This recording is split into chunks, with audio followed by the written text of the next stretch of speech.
एक स्ट्रेटजी के तहत एक ऐसा अटैक करेगा कि पाकिस्तान का ये हमला भारत को हमेशा याद रहेगा। और इस वक्त वज़ीर आज़म शहबाज शरीफ ने कौमी असम्बली में खिताब किया है और उस बात का इजहार किया है कि पाकिस्तान ने अपना भरपूर तरीके से दिफा किया है। इसी पर मजीद बात करेंगे। Senior anchor person Aamir Zia sahab इस वक्त हमारे साथ मौजूद हैं। आमिर साहब, बहुत शुक्रिया आपके वक्त के लिए। वज़ीर आज़म ने खिताब किया और काफ़ी डिटेल में उन्होंने तमाम जो कल रात से सुबह तक जारी रही उस बारे में बताया। क्या कहना चाहेंगे? वज़ीर आज़म काफ़ी ज़्यादा पुरजोश नजर आए और खास तौर पर जिस तरीके से उन्होंने हमारी कामयाबियों को गिनवाया, जिस तरीके से शाहीनों की तारीफ की गई, क्या कहना चाहेंगे? नहीं, देखिए, ये तो बिल्कुल एक सामने की बात है कि भारत जो है वो जहाजियत का मुर्तकिब हुआ और उसका जो है पाकिस्तान ने एक बिफिटिंग किस्म का उनको जवाब दिया। हमारा भारत का जो पोस्टर था वो एक जारहाना था और हमारा जो था वो दिफाई था। और भारत ने जो है इंटरनेशनल प्रोटोकॉल्स को जो है उसकी खिलाफ वर्जी करते हुए जो कुछ किया और उसके जवाब में ज़ाहिर है कि पाकिस्तान की सिविल फौजी क़यादत ने जो भी स्टैंड लिया है, जो आपने नेशनल सिक्योरिटी कमेटी का आपने उसका इलामिया देखा होगा, फिर वज़ीर आज़म साहब की तकरीर है, तो कौम की इस बात की तर्जुमानी कर रहे हैं। लेकिन हमें ये भी समझना होगा कि ये इस जंग का, इस लड़ाई का पहला राउंड था।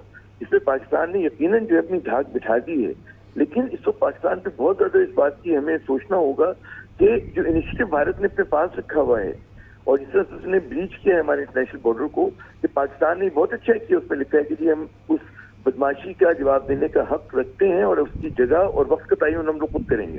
ठीक है ना? तो वो जो है वो अभी भारत के उधार है।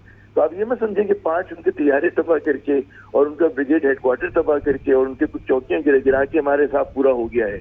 यहाँ पाकिस्तान में भूख बहुत ज्यादा है कि जो कुछ उन्होंने हमारी सिविलियन आबादी के साथ किया, हमारी मसाजिद को शहीद किया है उन्होंने, तो कोई मामूली बात नहीं हुई है।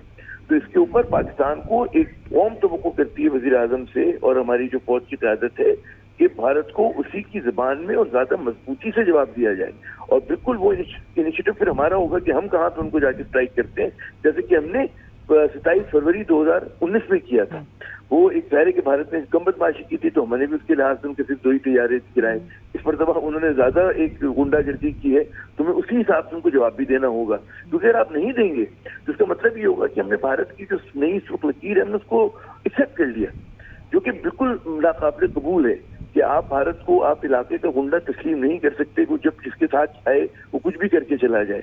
हम गजा नहीं है और भारत इजराइल नहीं है, ठीक है ना? हम पाकिस्तान है, हमारे पास वी आर न्यूक्लियर पावर और भारत को अपनी औकात जो है वो समझनी चाहिए कि वो कहाँ पे खड़ा है। भारत अमेरिका की तरह बिहेव करने का ना सोचे। और वो तो हमने देखा कि अमेरिका के साथ भी क्या हुआ, अमेरिका की तरफ जाएगा। जैसे अमेरिका ने डोनाल्ड ट्रंप ने भी वाज़ेह तौर पे कह दिया है कि ये बड़ी शर्मनाक अमल है इनकी। जी, तो मैं वही कह रहा हूँ कि उनको सोचना चाहिए कि दे आर नॉट अमेरिका। और अमेरिका भी जब भी आप ताकत का एक्सेस इस्तेमाल करते हैं, किसी कौम पे चढ़ दौड़ते हैं, वो वियतनाम हो, अफगानिस्तान हो, कोई भी मुल्क हो, तो फिर आपको उसकी सजा मिलती है, तारीख आपको सजा देती है। तो भारत तो फुल ऑफ इंटरनल कंट्रडिक्शन है। ये लड़ाई तो उसको पाकिस्तान से जो स्टिंग अड़ा रहा है तो भारत के 72 टुकड़े कर देगी, क्योंकि वो नाजायज और एक मसनूई रियासत है। पाकिस्तान को भारत तो वैसे टुकड़ा होने दहाने पे पहुंच चुका है। सिख जस्टिस और सिख के लिए, खालिस्तान के लिए किस तरह से तहरीक उठ रही है वो भी सबके सामने है। वो वैसे ही अपना खुद टुकड़े हो रहा है अपने आप, उसको क्या मारने की जरूरत पड़ेगी। अच्छा, भारत में मोदी की हम बात करें, जब से मामला हुआ है मोदी मंजर आम से गायब है। ना उसने अपनी किसी मीडिया से बात की है, ना आवाम से बात की है। हमारे वज़ीर आज़म इस वक्त कौमी असम्बली पहुंचे, उन्होंने असम्बली में खिताब किया और इस बात का इजहार किया कि हमने अपना डिफेंस किया है, हम अटैक पोजीशन पे आ गए तो फिर कहीं के नहीं रहेंगे ये लोग। नहीं, वो बिल्कुल हमें अटैक पोजीशन पे आना चाहिए। बड़ी अच्छी बात की उन्होंने। और ये जो आपने कहा ना कि खुद तो खुद नहीं होता, वो एक शेर भी है ना कि खुद ही नहीं गिरा करते फल झोली में, चाक को आपको हिलाना पड़ता है। तो आपको इस चाक को हिलाना होगा। ये जो मसनूई शाख है, कमजोर सी शाख है जिसका नाम भारत है, जब तक आप नहीं हिलाएंगे तो सब तक बात बनेगी नहीं।